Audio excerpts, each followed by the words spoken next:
I can turn it back on whenever you want. Okay. Hello, everybody. It's Laurie Wamsey from Network of Wellbeing here, and I've got Dr. Chris Johnstone with me. Welcome to this Network of Wellbeing webinar. It's our April webinar. It's on 7 ways to build resilience. And please do mention in the chat where you are calling in from. First, I'd like to let's go live on Facebook.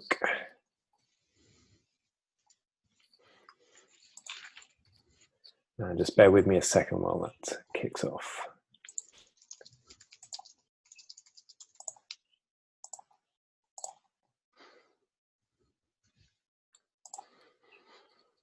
Okay.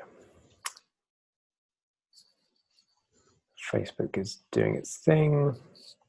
So first of all, just want to say a big thank you to Chris for making time to join us. Hello to everybody who's coming in through Zoom, and hello to everyone who's coming through Facebook. And a big thank you to all of you for making space in your busy lives. Life seems to be increasingly packed. So yeah, it's fantastic that you're able to join us. So just a quick intro and some practical points around using Zoom. In case you're new to Zoom, down at the bottom you've got a range of different options. So there should be an icon for the chat and also a Q&A box. So if you can remember to, it'd be great to post your questions for Chris later in the webinar into the Q&A. But if you can't find that, don't worry, because some of our team will sort of copy them across, and yeah, we'll make sure we pick them up either way. So just going to say a quick hello to everybody. So we've got Roger. Hi, Roger, in Totnes. We've got Chris, oh yeah, that's you, Chris. We've got Tim from Northampton, Camilla from Brazil. Hola, Camilla. Oh, she's living in London. Yes, I think everybody is muted. Now,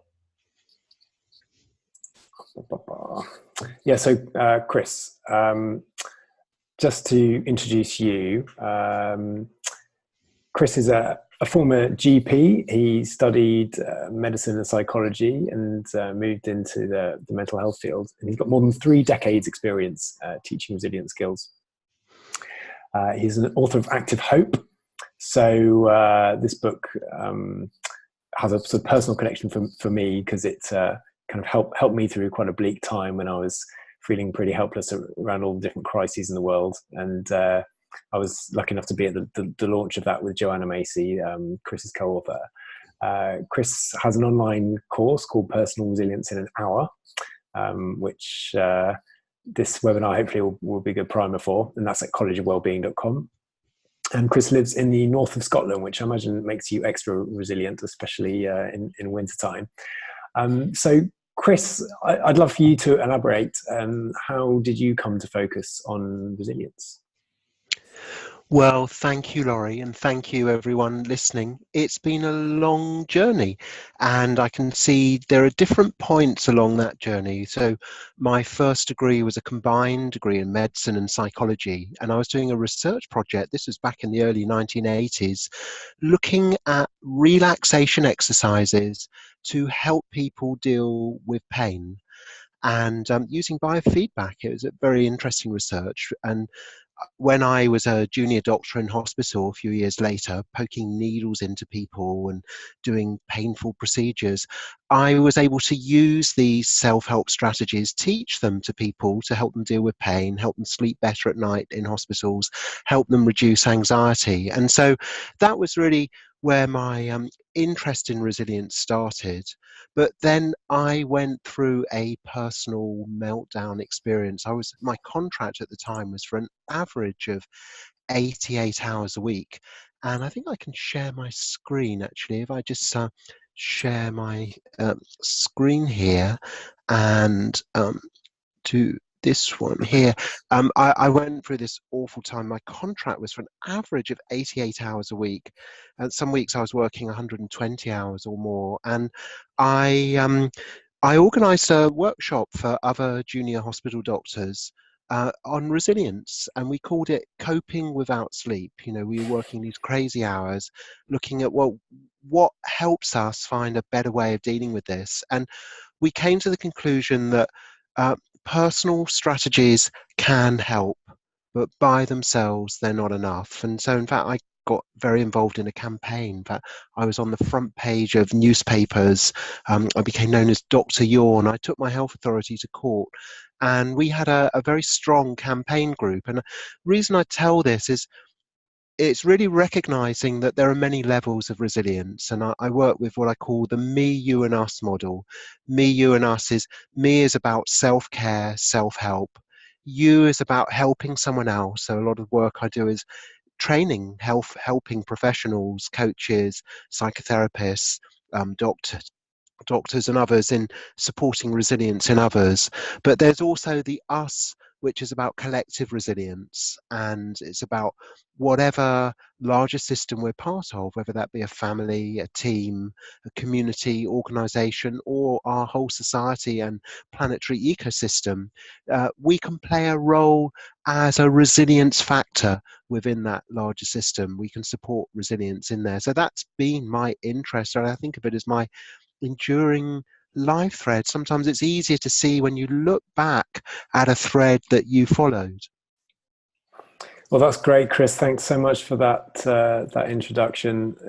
It really kind of puts the whole book in context of the culmination, really, of a lot of struggle, but also a huge amount of growth, I think, as well. In so many dimensions. And yeah, we're very lucky to have your 3 years experience, 3 decades experience of bringing these kind of skills to the world. And I don't think there's a skill set probably that's more kind of needed for our time. So I just wanted to quickly, before we sort of dive into the some of the actual practical skills and the depth of the webinar, just to quickly run through the timings. So we're going to have about 15 minutes until about 25 past of me putting a few questions to Chris. Then we'll have a practical exercise for 10 minutes. And that'll be just a framework for you to sort of start to bring some of the skills in the book into your life. We'll then have 15 minutes of audience Q&A. So if anything kind of pops to mind, or if you've got anything written down, do please pop it in the Q&A box. Or if you're struggling to find that, then in the chat, and one of our team will copy it across to put to Chris. And then at 10 to 7, we'll close up, and we'll have a couple of announcements related to the next webinar and to Chris's book and course. So let me just see, where do we get to? Yeah, okay. So Chris, to sort of kick off questions to you, it seems like we're increasingly hearing about the importance of resilient skills, not just in the context of challenges like climate change, but I think also people feeling overwhelmed at work or in their personal lives, increasing prevalence of burnout. It's arguably the sort of skill set for our time. How would you personally define resilience? So I think of resilience as a set of qualities, strengths, and process that helps us deal with difficult times. That particularly if you have a difficult beginning, what makes a better outcome more likely? So what I think of stories of resilience. Really, a story of resilience is where you have a difficult beginning and a better than expected outcome from there. Great. And would you touch on how you sort of came from your own sort of struggles, and then getting into resilient skills and teaching them to others? But what made you sort of want to pull this all together in a book? Because although I haven't written a book myself, I understand it's a a pretty gargantuan undertaking. So what was the real catalyst for you kind of bringing this together now?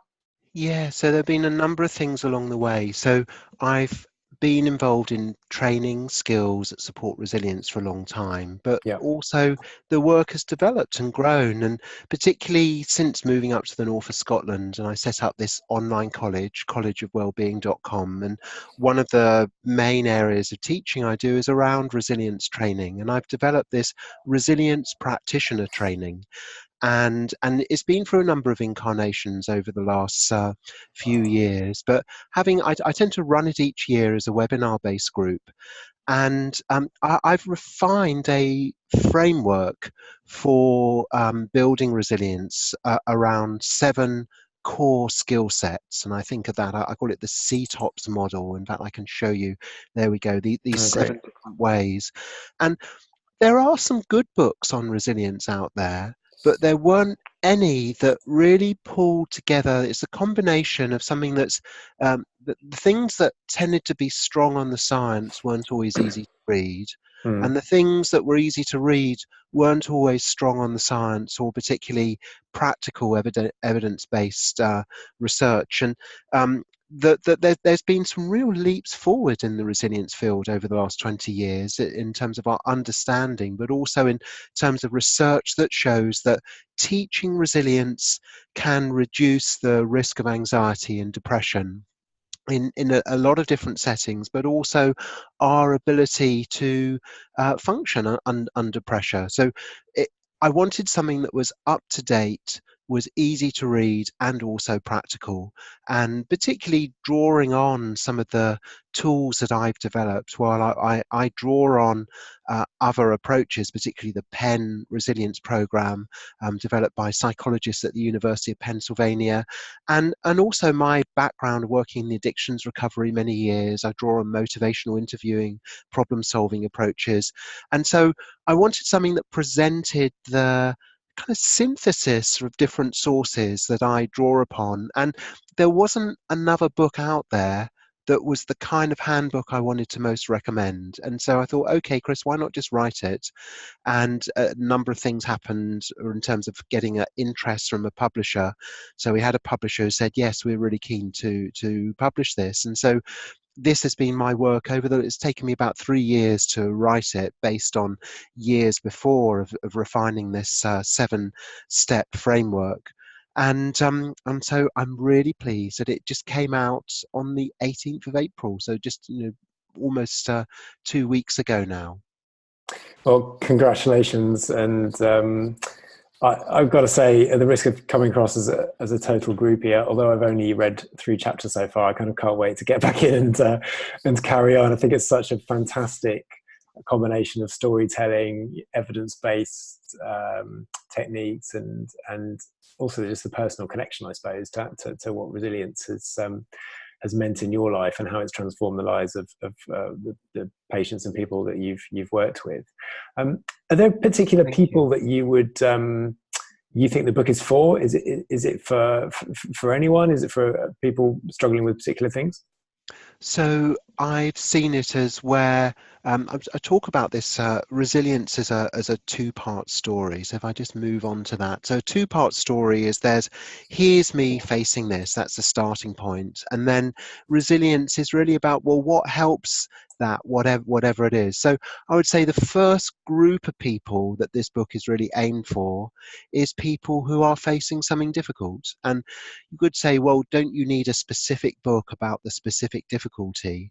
And what I'm really looking at is, whatever you're facing, there are things that help us rise to the occasion. There are things that help us find our strengths. There are learnable skills, things like problem solving, drawing in support, dealing with our own emotional reactions, looking at the kind of things that make the difference between feeling in a state of collapse and feeling that we can be in a state of presence and facing whatever it is, and finding our best self and our best response. So the first group is people who are facing something that's difficult, But the second group are people who help other people who face something that's difficult. And often, actually, I think of it as dual benefit, because we're all human. We all face things that are difficult at different times.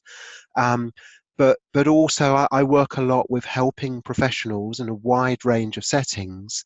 And so a lot of my work is training people to help others who are struggling. And I see myself as a resilience practitioner. I trained as a medical practitioner. A medical practitioner is often the doctor focusing on the particular bit that's a problem. Resilience practitioner, I think of it as dual meaning.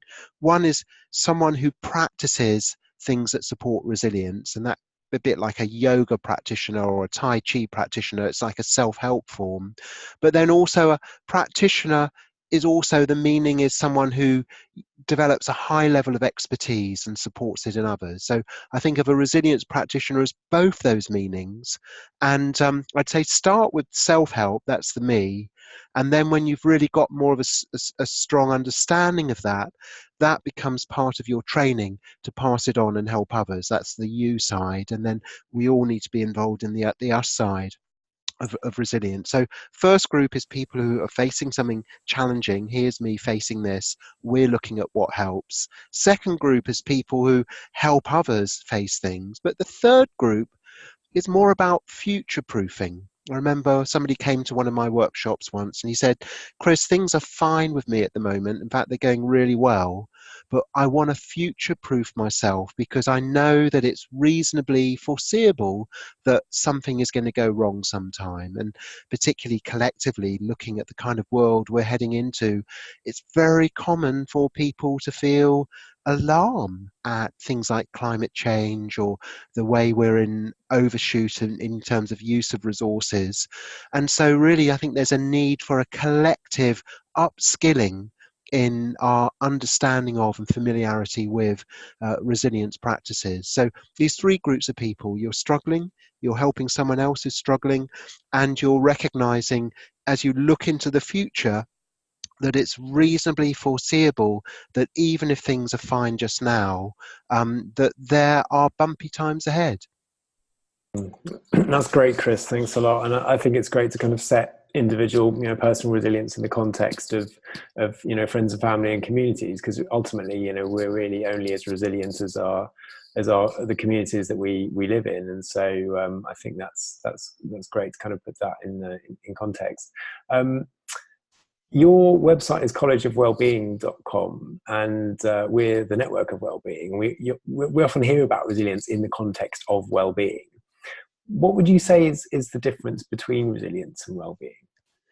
Yes, very helpful question. So I work a lot with pictures, and one of the pictures I work with I call a spider diagram. And the spider diagram is this idea that from any point in time, wherever you are, whatever you face, it can go many different ways, and each leg of the spider is like a different way that it can go. And well-being is really asking the question, what would it look like if things were well here? What would it look like if things were going well here? And that's really about how we have these better legs of the spider. So here's me. Well-being is about things working out well in terms of feeling well, functioning well. And you can ask that question, what does it look like when things are going well? In any context to anything, whether it's your own personal health, whether it's the well-being in your family, in a team, or in our whole world. And so I think of well-being as a direction that you can move in from any starting point. Now, where resilience really comes in is where we find ourselves on one of the more difficult legs of this spider. Let me see. Oh, I see. I just need to get back to mouse. So just as I am now, I seem to have lost my mouse. Whoop. Let me see if I can get it. So I'm struggling just now trying to get hold of my mouse. So this is a more difficult leg of the spider. And so resilience is what helps us when things take a turning for the worse. And you can imagine this spider. I'm just going to go like, can I? You perhaps if you Oh, turn off your screen share maybe and then turn it back on again. That I think what it is actually is my mouse is low on batteries.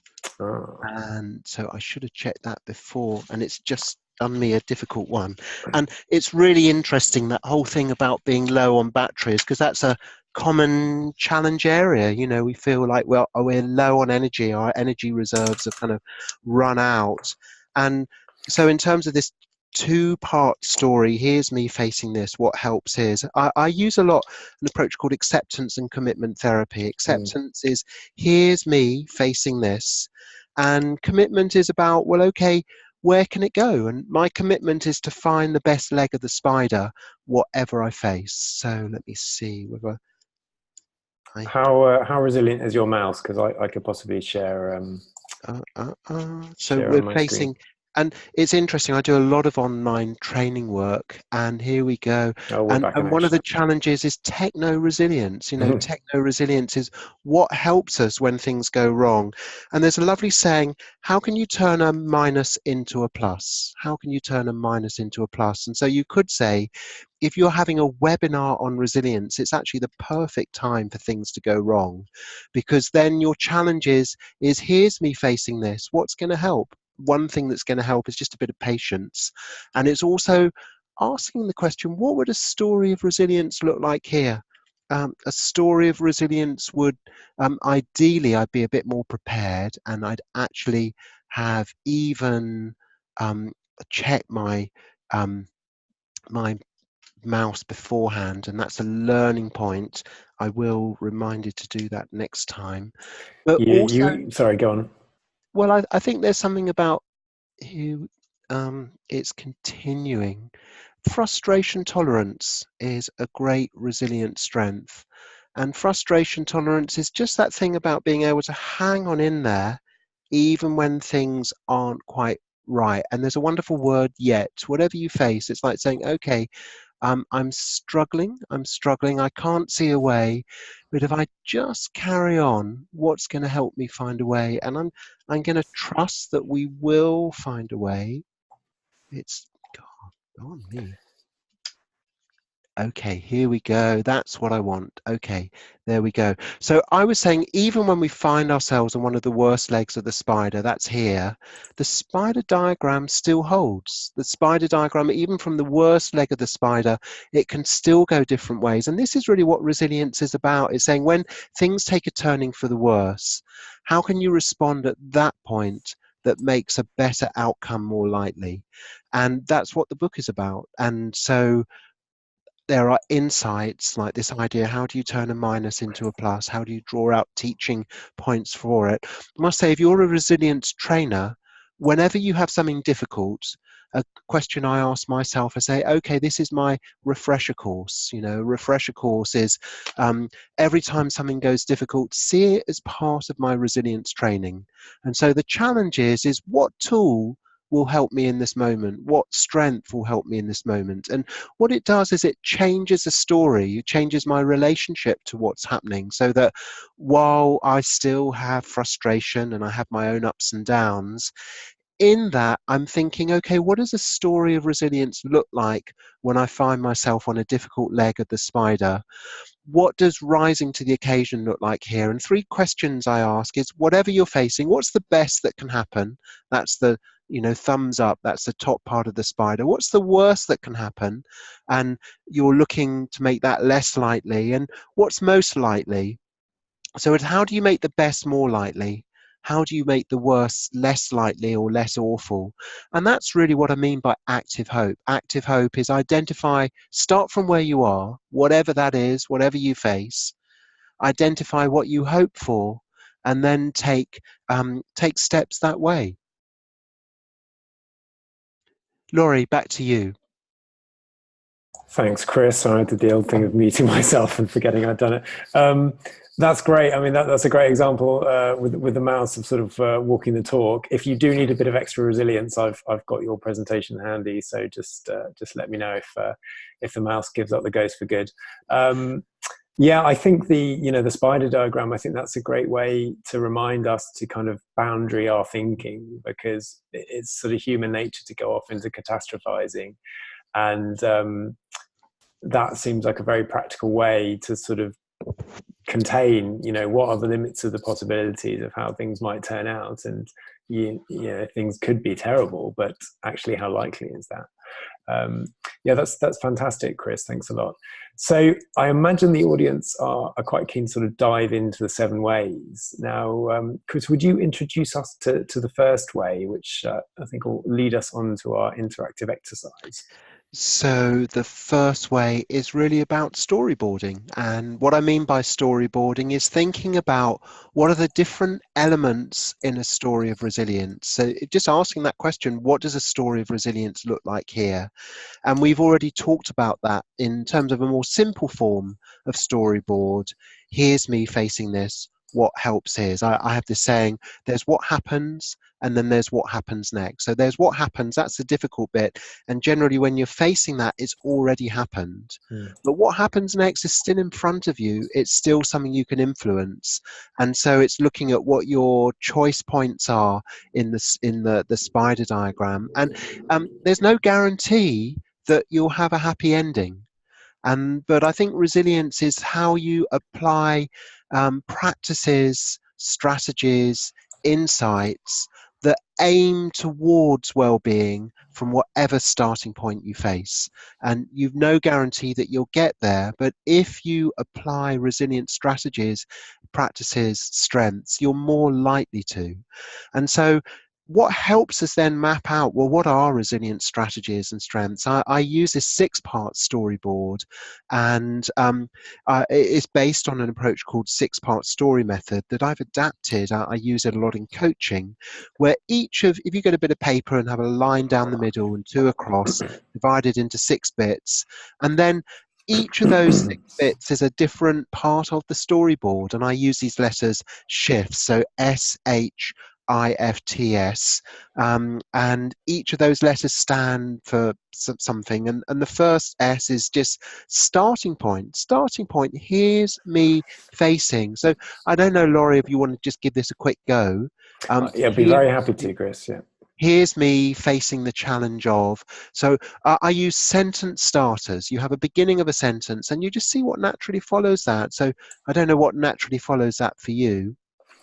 Yeah, so I think maybe if I give a few examples, and there may be audiences at home or wherever you're watching, you can also have a go if you've got a pen and paper handy, or on your computer, and just try working through this as well.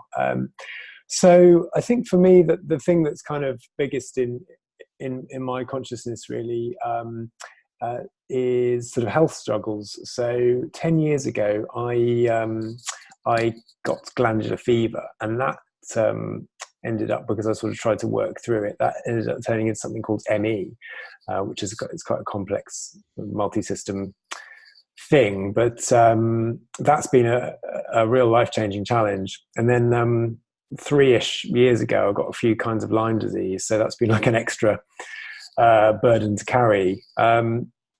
So yeah, that feels like the main sort of challenge in my life, and I think like many people, that's I was sort of forced into embracing resilient skills rather than particularly sort of choosing to explore them.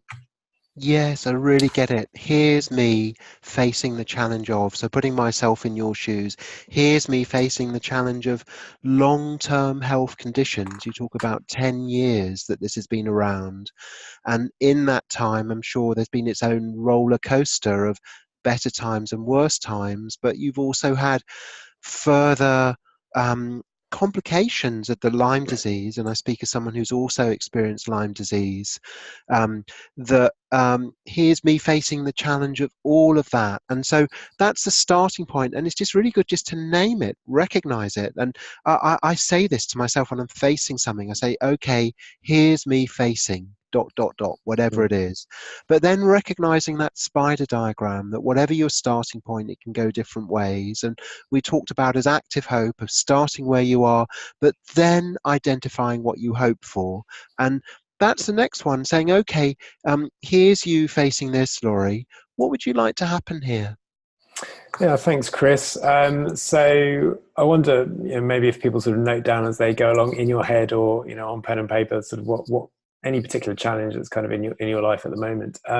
In terms of what I'd hope for, I guess, Chris, it's mainly around sort of recovering enough to sort of live the life that I long to live, really, to live a full sort of flourishing life and bring the gifts that I've been sort of exploring to the world. So yeah, I think that's probably it for me. That's a bit vague, Yes. but No, it's very helpful because often in our minds there can be a two-part story that goes because of this, therefore that. Because part one is awful, part two is going to be awful too. It's the meaning we give to the part one. Because I've got Lyme disease and ME, and even though it's been 10 years, I'm not completely better yet.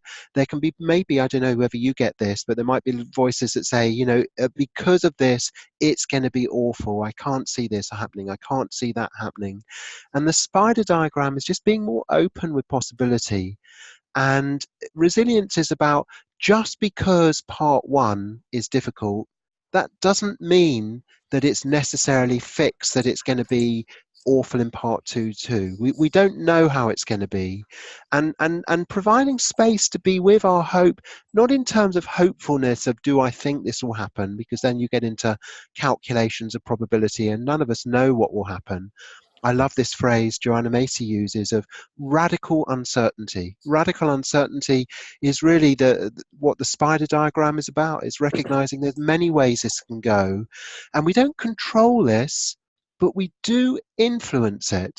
And that's really what the journey of resilience is about. It's like saying, well, how do I influence it?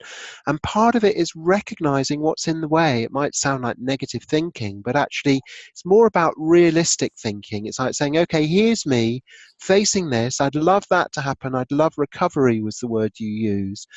Being able to do something. You might have things that you really hope to be able to do. But in the way of that, obstacles or difficulties you face include. Over to you, Laurie. thanks, Chris. I'm just thinking that actually it would be very interesting if people are happy to share. If you come up with anything, while Chris is leading me through the exercise, and you're happy to share it, please do pop it in the chat. So yeah, obstacles and difficulties. There's the sort of physical side of kind of pain and energy problems and a whole bunch of other stuff I won't bore you with. There's the sort of invisibility, I suppose, of it in terms of it not being much in the public consciousness, but also the fact that if you look at me, apart from the fact I'm quite a bit skinnier than I used to be, you wouldn't necessarily know that I have these struggles going on. So I think that, combined with that, there's not really any sort of state kind of treatment or really support. So it can feel that you're quite sort of on your own. But positive of that, I suppose, is that it does force one to think, okay, I've got to find a way to survive sort of outside of all of that. And so there's something here about, I'm really hearing that you've brought in certain thought streams that help you, but also you're facing the experience. I mean, the phrase that comes up for me is abandonment, and abandonment where if you'd had a broken leg, you get help readily and quickly. But because this is something that's kind of invisible, unseen, you won't necessarily have people's understanding and support in a way that can leave you feeling alone with this. And what I find helpful here when I'm doing this myself, because this is something I do, I write every day. It's one of my resilience strategies. And I write myself through challenges using this storyboarding process. And so with the I for in the way, obstacles or difficulties include, it's about having real understanding of what are the things I find most difficult here? What are the things that really get to me? Because resilience is then going to be targeted towards dealing with the things that are real issues for you. So either if you're working with someone else or working with yourself, this is really about developing understanding of what's the dilemma that's being faced here. But then saying, okay, I really get it. So if I'm working with someone else, I take in, develop my understanding, and then reflect back. And then say, well, okay, facing that, what helps here is. So I'm wondering, Laurie, what are some of the things that you found help you? You've mentioned, dealing with pain and low energy and invisibility and sense of lack of support sometimes. What are some of the things that you find helpful when you're facing that? Thanks, Chris. Just before I dive into that one, I just spotted Camilla has sort of courageously shared what she's been going through, a fear of cancer returning. She'd love it never to come back, and then obstacles are sort of where to live, how to eat, how to deal with stress, and I can empathise with quite a few of those as well. How to let it go, how to know what I'm in control of or not. So thanks a lot for sharing, Camilla. And while I'm on the chat, just to say hello to Emma from Arkansas. I missed you earlier. So yeah, in terms of what helps me, I think a major thing has been my own sort of curiosity and really just a drive to recover and to not sort of surrender, I suppose. And that's led me on this pretty relentless quest of sort of learning and self-improvement and building my own resilience. Support from friends, sunshine is a fantastic help. And this isn't a product plug. I don't get any commission for this, but something that has come into my life this year is an app. Actually, I definitely spend too much time on my smartphone, but this is one of the very positive, nourishing ones, and it's called the Waking Up app. By a author, philosopher, neuroscientist, sort of super brain called Sam Harris, and it's effectively a meditation app. But for me, it's been really transformative because of the different perspectives it takes. And one of the most powerful things about that has been different techniques to realize the stories, I suppose, that are making up our reality, and to loosen our grip on those. And not to go too deep, is sort of come back to being the kind of the consciousness that everything happens in, and realizing that that's what we are really. We're not the stories that are created by our thoughts, but it's I think it's a lifetime's work to actually get to the point where you don't fall into that again and again. You have to keep coming back to it. But yes, I won't waffle on too much. But for me, that's been incredible. That having the support of Sam's decades experience in meditation, and having that sort of as convenient as on my phone. It's lovely hearing you, Laurie. And what I notice is just the change in energy in your voice when you're talking about something that you feel really enthusiastic about, that you find helpful. And there's something here also about recognizing that there's so much that we all have available to us, that in terms of teaching about resilience, I think that if a course helps you become more aware of what you're already doing that you find helpful, that is a good outcome. And so it's one of the things I talk about in the book, is about reviewing your resilience toolkit. So I talk about strategies, strengths, resources, and insights. And you've named those. You've named strengths you identify in yourself, particularly your curiosity and your kind of real hunger to learn. But it's a meaningful hunger, because you're started on this quest to learn about well-being through really needing to do it. And there are strategies of engaging in courses, but also meditation. There are resources that you identify, particularly this app. But there's also the app has opened you to ideas that make a difference to you, guiding ideas. And so what you're doing in this F part of facing this, what helps me is you're really having an opportunity to review what's already working. But then continuing the story, what I like about the term story is great stories tend to involve a tension between something wanting to happen and something that's in the way. And what we're looking at with resilience is something that's wanting to happen, is when facing difficulty, things working out well. And really appreciate also, Camilla, your sharing too. I think with recovery, there's different things we recover from, But when we're looking at what we want to recover towards, it's a shared journey. And this is what I really learned from working many years in the addictions recovery field. I'm not a recovering alcoholic, but I learned so much and shared the journey. If we kind of look at recovering towards, that's something I'm really interested in. I've got different things that I'm recovering from, the different dips that I've been through. But in terms of the well-being as a direction, it's a shared journey that brings us together. And so in that, there are in stories, there's this tension between something that wants to happen and something that gets in the way. And one of the things that happens in stories are tipping points and turning points, where it was like this and then it became like that. And particularly a turning point where it seemed particularly bleak and hopeless early on, and then somehow something changed, like a little glimmer of possibility. And that's really what you're looking at with this next part of the storyboard, is considering the possibility of a turning or a shift. And if you know that turnings can happen, and I often ask people, can you do something now that years ago you thought, I could never do that? And in every group I've taught, there's always been someone who says, well, I used to think I could never do that, but now I do. It's just part of my life. And if you have those examples, that's an example of a turning point, something at the beginning of the story, it seems impossible, there's no way. And I even talk about it as a character in the story called Professor No Way. Professor No Way is the part of our mind that whatever you want to do, it says, he or she says, there's no way you can, there's no way that's going to work.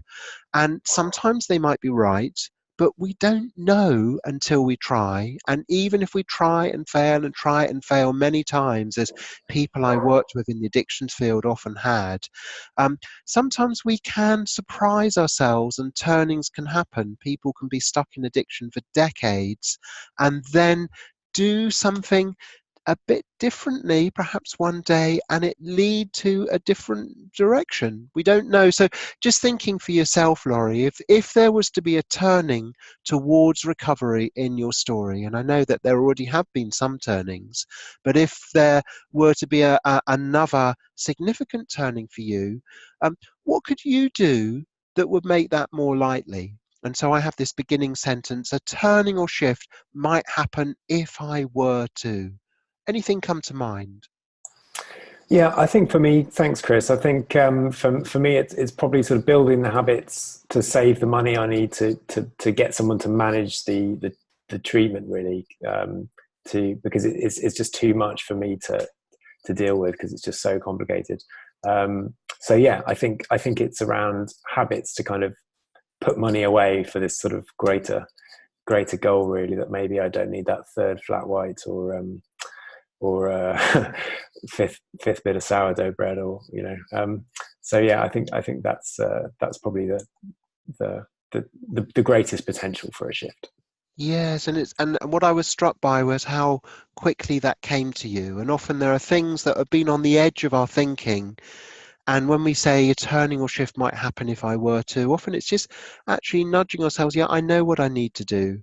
I just need to take that step. And so it's reminding ourselves to do that. And then it's thinking, well, okay, if I were to follow through on that, what would that look like in the next 7 days? If I was to be very specific about an achievable step I could take, or achievable steps I could take.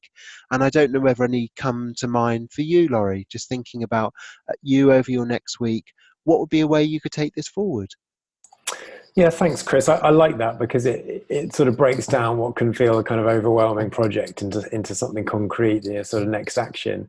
I think for me, I've been carrying around a book called Healthy Gut, Healthy You, which is by a fantastic, what's called a functional or integrative medicine doctor, Dr. Ruscio, and I listen to his podcast, and I've wanted to contact him for a long time, but I felt like I should read the book first, so that I can at least try some stuff that doesn't cost a fortune. So yeah, I think it's to actually, to make it really simple, I think it's to read the first page of that book. I think that would be a great step forward. Yeah, so thanks. That felt really good, kind of running through that. And I when I give myself more time to go through the book, I'm really looking forward to to getting into the habit, I suppose, of applying this exercise and exploring some of the other ones as well. I'm a bit conscious that some of my answers were probably a bit waffly, and so we've cut in a bit into our Q&A time. So, Chris, thanks so much for leading me through that. That was really great, and it's one of those. Sorry, go on.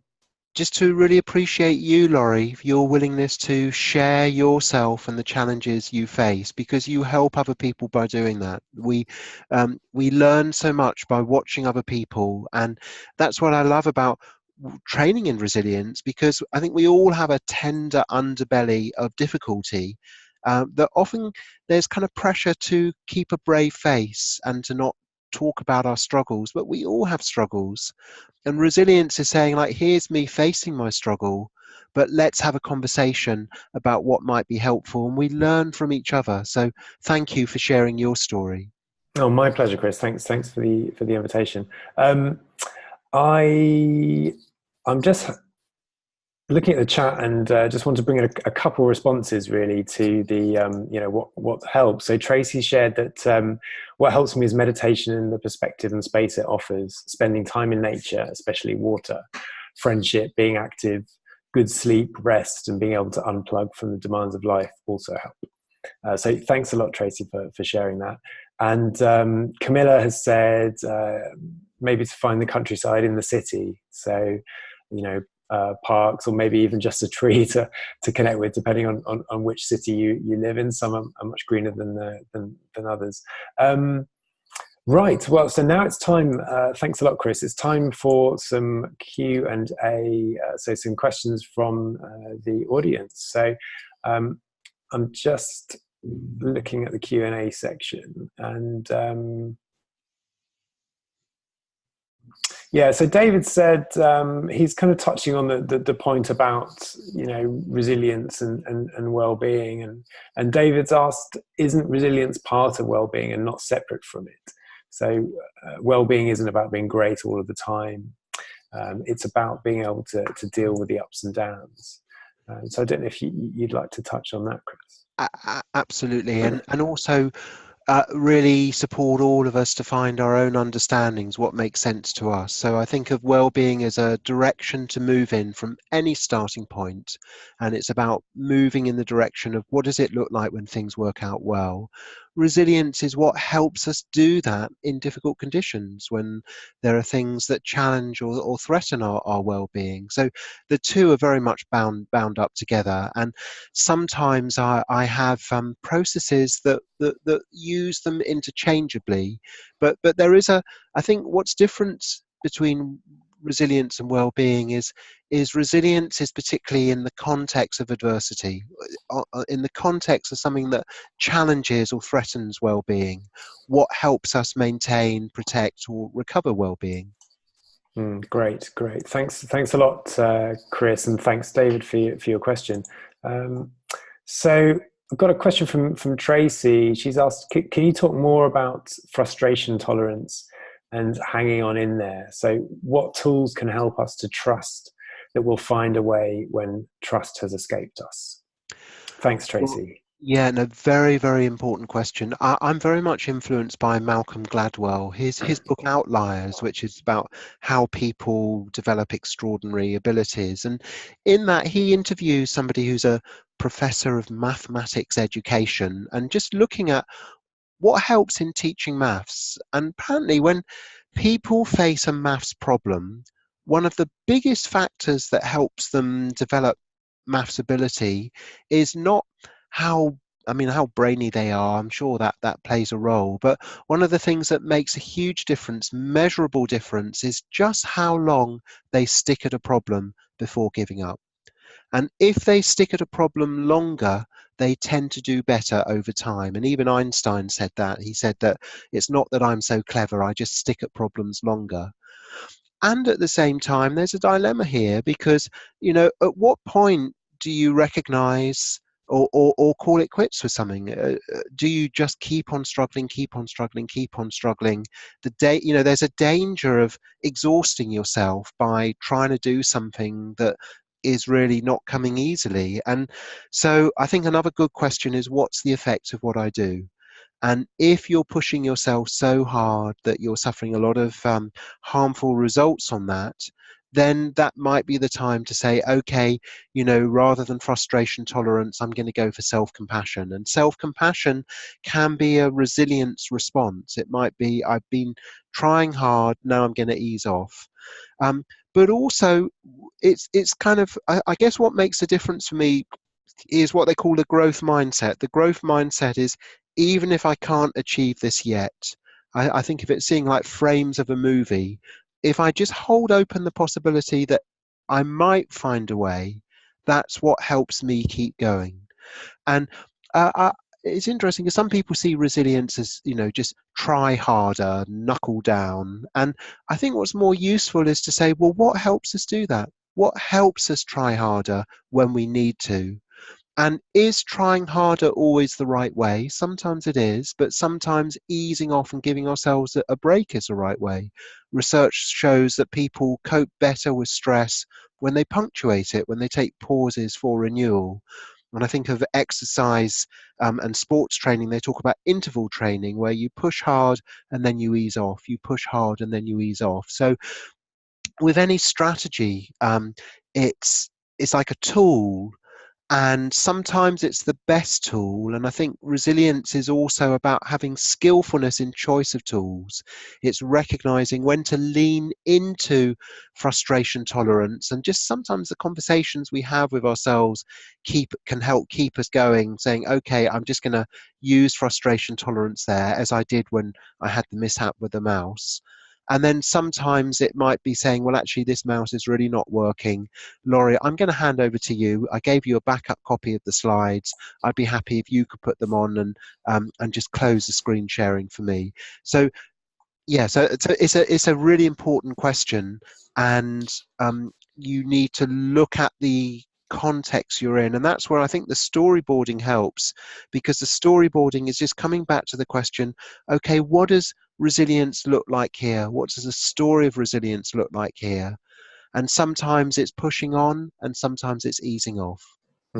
Fantastic, Chris. Thanks a lot. I think we've probably just got time to squeeze in one more question. I just saw Lisa has put a question in, and she said, so this is in the chat. She said, my daughter has been on the receiving end of gender bullying, and teachers have told her she must be more resilient towards the bullying. I feel like this is blaming the victim. How can we support resilience in a positive rather than a negative way? And very, very important question, because I think if we come back to this College of Wellbeing, these 3 levels, so there's me, sorry, I'm just thinking here of the draw line. So there's me, and there's you, and there's us. And resilience exists at each of those levels. So me, there is a looking, it's all very well saying be more resilient. I think what's helpful is to say, well, okay, what might support your resilience here? So my book, I talk about dealing with bullying as one of the issues in there, but also in terms of dealing with bullying, it's not just looking at what the victim can do to support and protect themselves. It's also looking at this organizational level. How do we develop a culture of respect and support and care? And so there is a danger of blaming the victim, saying, oh, if only they were more resilient, this wouldn't happen. It's also saying, well, what's the opposite of a bully? And how do we make that more lightly? And I've been involved in anti-bullying interventions on an organizational level, where we've looked with people, we said, what kind of workplace would you want to work in? What kind of workplace would you not want to work in? And how do we everyone play a role in creating the kind of workplace that we'd like to work in? That there are some things that are beyond our control, but there are also some things that we influence, including just the way we greet each other, the way we treat each other, the kinds of conversations we have, the kind of jokes we have, and whether they're joking with people or at people. There's all these kinds of awarenesses that we can bring into and I think that this is where resilience is for us all, that we can all play a role in developing more resilient schools, more resilient teams, more resilient community and society. Fantastic, Chris. Thanks so much. I've seen we have got a few more questions, but I think unfortunately we're going to have to wrap up. What I would say though is that I hope that the other questions will be covered off potentially by the offer that Chris has to make as we close the webinar. So yeah, thank you everybody for your questions. That's fantastic. Chris, are there any sort of particular takeaways that you'd like to touch on just before we close? Well, I would say I've got a great handout for this webinar. That in a way, this webinar was introducing, I think of it as my new child, really, my new book, 7 Ways to Build Resilience.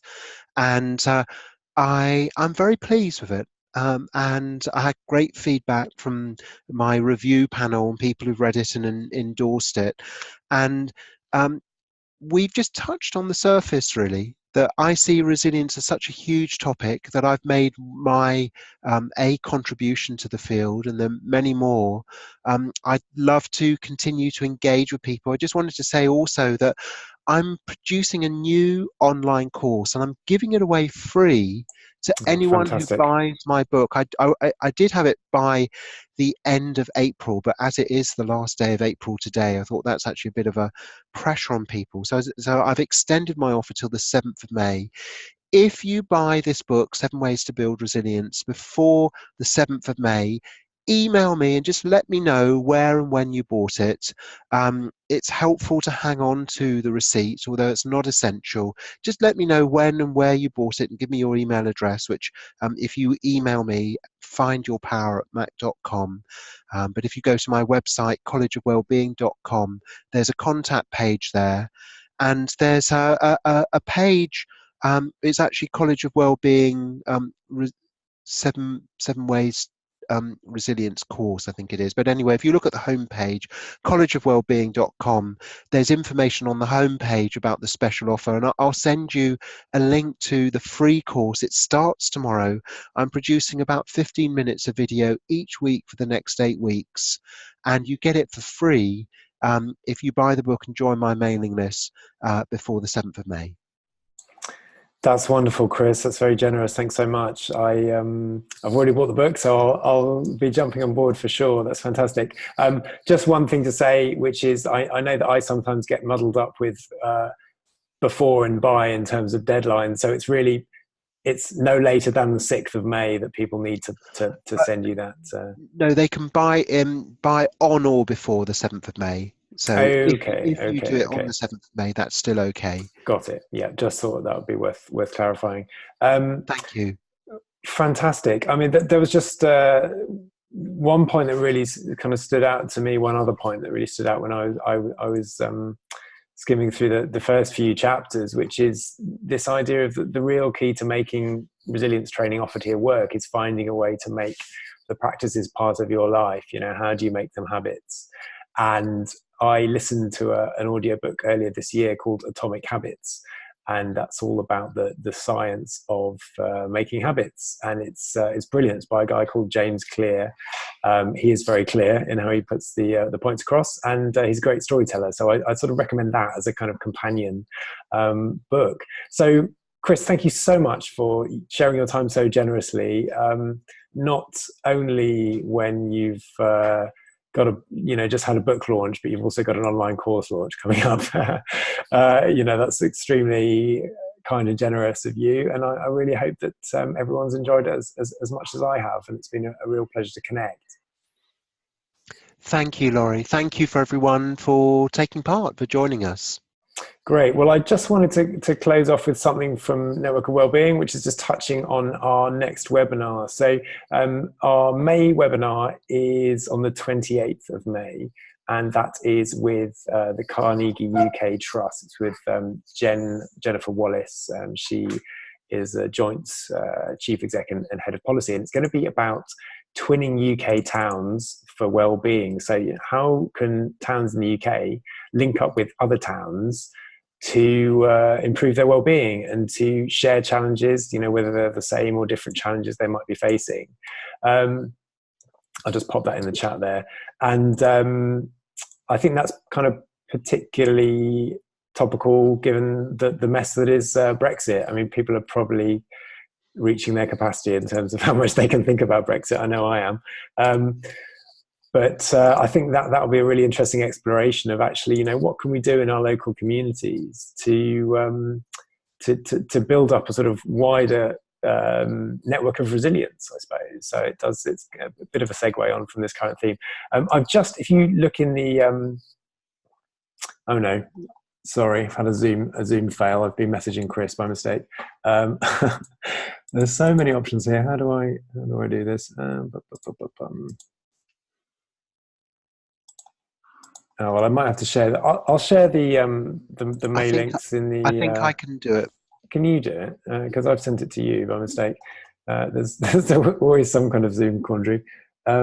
Yeah, I won't keep people waiting any longer. But I'll pop those links in the follow-up email. I think Chris has shared it there. If you wouldn't mind just sharing the Zoom one as well, Chris. So you can register for our next webinar there, and yeah, all that remains to be said is thank you so much for finding time to build your own resilience and explore Chris's fantastic work, and also to hopefully bring those skills to others in time. So thanks a lot, everybody.